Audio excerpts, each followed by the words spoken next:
to see the pair of slacks whose loops are large enough for this belt. No, it is a cummerbund. Captain Holt would be, well, a captain at Cinemasins.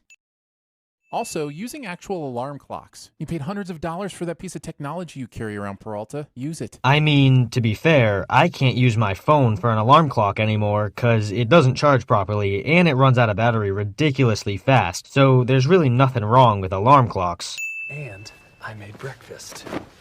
Wait, where are my eggs? Also, we find out shortly Captain Holt is the one who ate the eggs, and now I have so many questions how he even knew they were under the comforter for him to steal. That's the joke. Also, knowing Captain Holt, this really isn't that far out of the realm of possibility. The guy is super thorough. Any man or woman, #resist, can enter. Or womaning your sentences. If you mean human, just say human, or person, or just anyone. Discount Jeremy is a massive SJW snowflake cliche.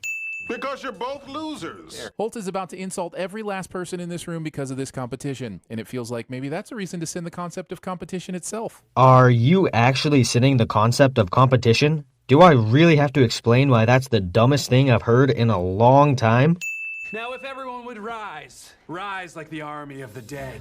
Zack Snyder references. This, coming from the channel that does very little besides making pop culture references. Whoever has it at midnight will be declared. Shouldn't this competition have a go moment? Sure, they hung the cummerbund, but who gets to say when the game begins? Not really. As you can see through the reveals that happen after each heist, most of them are rigged well before they start, which means that there really is no go moment. This is Gina Linetti.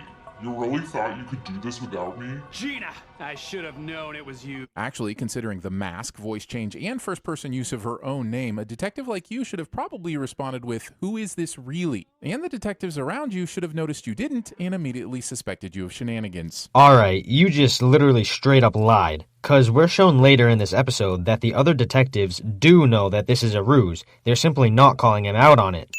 Okay, Sarge, lift up the super heavy thing that no one else is strong enough to lift.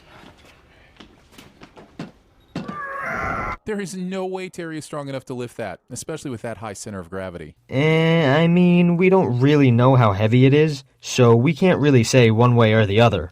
Also, this server array that is conveniently located in the center of the server room has enough wasted space underneath it to store a cummerbund. What the fuck? First, where else do you want the server to be? In the break room? Second, wasted space? What? The floor is beneath the server. How is that somehow conveniently wasted space?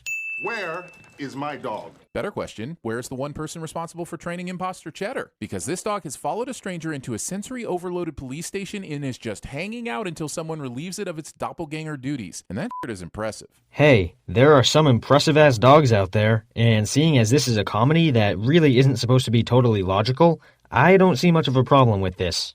Handmaids out.